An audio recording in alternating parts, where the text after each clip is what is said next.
While no member of the security forces would speak to us on camera, the strong police presence initially confirmed our suspicions.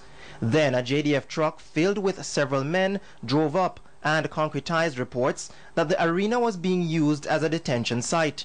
So while officials remain silent on the activities at the National Arena, unconfirmed reports are that some 400 men are being detained at the facility, with that number expected to rise in the hours to come. The men were slowly removed from the vehicle and brought in for processing. There were 33 in total, with 2 who appeared to be teenagers. Just seconds after that truck left, 2 other trucks arrived.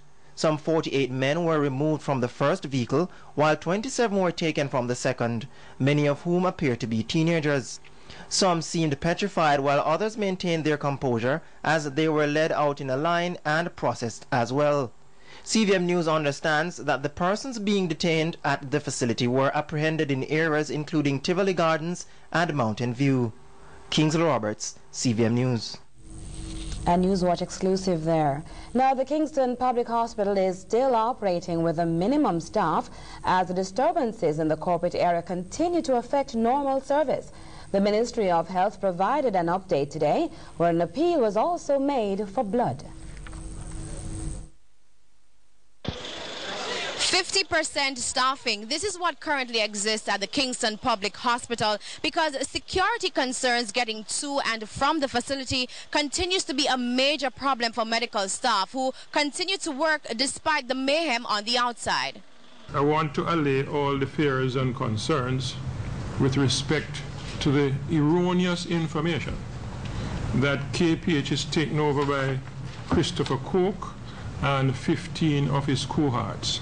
No such thing exists. Some medical practitioners have been working non-stop for 48 hours. According to Minister Spencer, as a result of the unrest, there are 5 doctors on staff out of a complement of 50, 2 surgeons, and 60 of 103 registered nurses. He said up to Tuesday, the bodies of 42 civilians were brought in. The hospital saw 10 males and 3 females with gunshot wounds. Of that number, 9 persons were admitted, while the others were treated and discharged. Only 1 surgical procedure has been completed thus far. Others are pending. The low turnout of doctors, especially for medicine and surgery, has affected service delivery. Solutions have to be sought to alleviate this problem. Some private hospitals have also stepped in to ease the pressure. Special arrangements have been made with Andrews Memorial Hospital to accept wounded members of the security forces. Syria will provide staffing, medical supplies and pharmaceuticals for their care. A system of accountability will be put in place. There's also limited lab services, and because the blood bank on Slipen Road is inaccessible because of the unrest, arrangements are now being made for blood donations to be received at the National Chest or any other hospital. Defender Earl Witter has expressed concern at reports that the security forces were responsible for the break in power supply in Tivoli Gardens on Sunday night. He thinks it was an ill-advised move as persons who might have wanted to heed warnings to leave would be unable to do so in the dark. Developments in the Tivoli Gardens community of West Kingston. Surely for Public Defender Earl Witter, it's justified. And in relation to the deceased, the number keeps shifting upwards. The Prime Minister on Tuesday reported that 26 civilians were killed, but said the number is likely to be higher. When the Public Defender and the Political Ombudsman Bishop Herb Blair toured on that same day, their count was 44.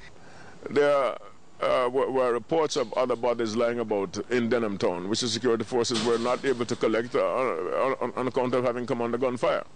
And yet another glaring disparity, necessitating an inquiry. The number of deceased and the number of firearms that are said to have been recovered. So with the security forces taking control in a place where they pointed out they may be under attack from criminals using weapons such as the 50 caliber Grizzly big bore rifle, does it then mean that these and other guns are not in Tivoli, or were they removed? The Public Defender's Office is stretched with limited resources and set funding from government each financial year. Consider, they are still investigating the Horizon Remand Center prison riots a few months ago, which left several inmates seriously injured and in hospital for an extended period. But for Mr. Witter, taking on the task of looking into whether there were breaches of any constitutional rights of citizens in Tivoli Gardens in particular during a state of emergency for Kingston and St. Andrew is an awesome undertaking. Well, I would expect that supplementarily funds be provided with our office to engage additional staff and so equip us to conduct that kind of inquiry in case it becomes necessary. Is it a grand waste of time considering the constraints that you have at the end of the day? By no means. Our office is faithful to our mandate. Damon Phillips, CVM News. Now, Mr. Witter, who was a guest on our program Direct, he also had more concerns.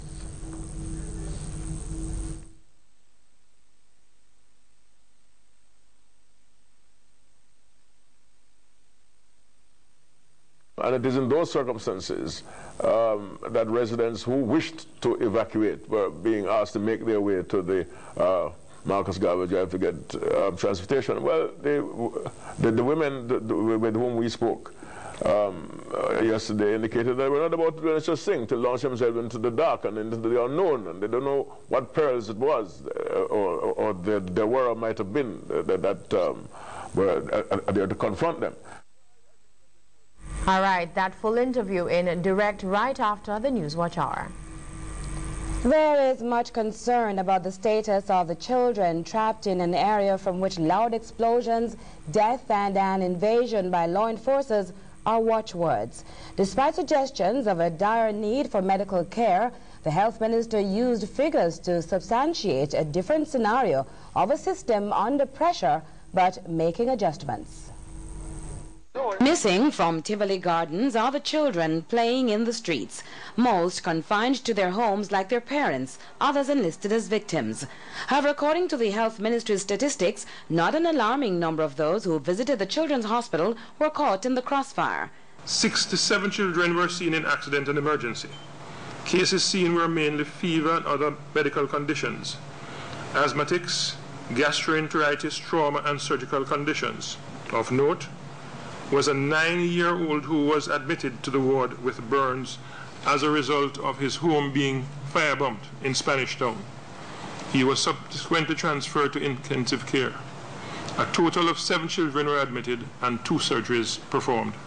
That casualty figure could, however, change based on the allegations of minor injuries which resulted from alleged beatings by members of the security forces.